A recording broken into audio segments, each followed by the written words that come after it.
man cannot be healthy without meaning.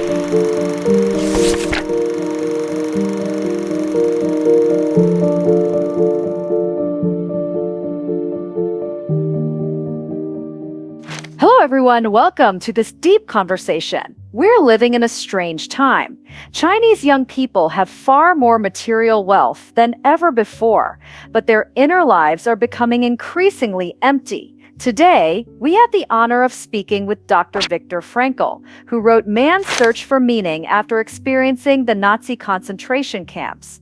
His philosophy might help us unravel the anxiety of involution fatigue, that feeling of I can't keep pushing, but I'm too afraid to just lie down. Let's dive into this together. Hello, Dr. Frankl. Can you briefly introduce your logotherapy in one sentence? Sure. Logotherapy is a form of psychotherapy that centers on the search for meaning. It teaches that the primary drive in life isn't pleasure or power, but finding purpose. Even in the most difficult circumstances, we can transcend suffering by discovering meaning. You've talked about existential vacuum. When life lacks meaning, people feel spiritually hungry. Interestingly, you came up with this idea while in a concentration camp. But now, Chinese youth, despite having filled wallets and exciting social media feeds, are still lost. Does this comfortable emptiness seem even harder to solve? You've raised a very important point. Today, young people in a world full of material abundance experience a different kind of vacuum. It's less about survival and more about a feeling of numbness, boredom, and anxiety. The key issue is still existential vacuum. When we lack meaning, we become spiritually hungry and lost. In extreme circumstances, survival instincts drive people to search for meaning, like in the camps where some survived because they had something to look forward to, an unfinished task, a letter they wanted to send, or a loved one waiting for their return. In this context, the more important question isn't how can I be more successful, but rather why am I even striving? What do I truly want? What am I willing to endure pain for? Why do many young people today, even with endless choices and picture-perfect lives on Xiaohongshu, still feel empty and lost? Is this about what you call freedom of will? A profound paradox.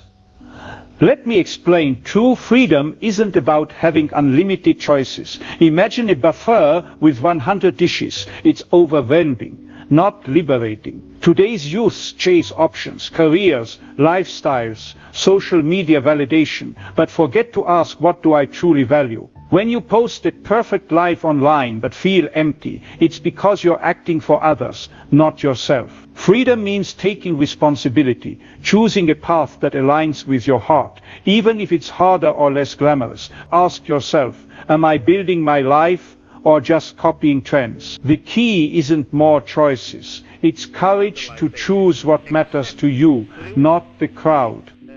Dr. Frankl, you say no one else can define our value. But in China, exams like the Gaokao shape our entire futures. Low scores often mean limited opportunities. Doesn't that make your ideas about self-defined meaning feel like empty words in a system that forces us to play by its rules?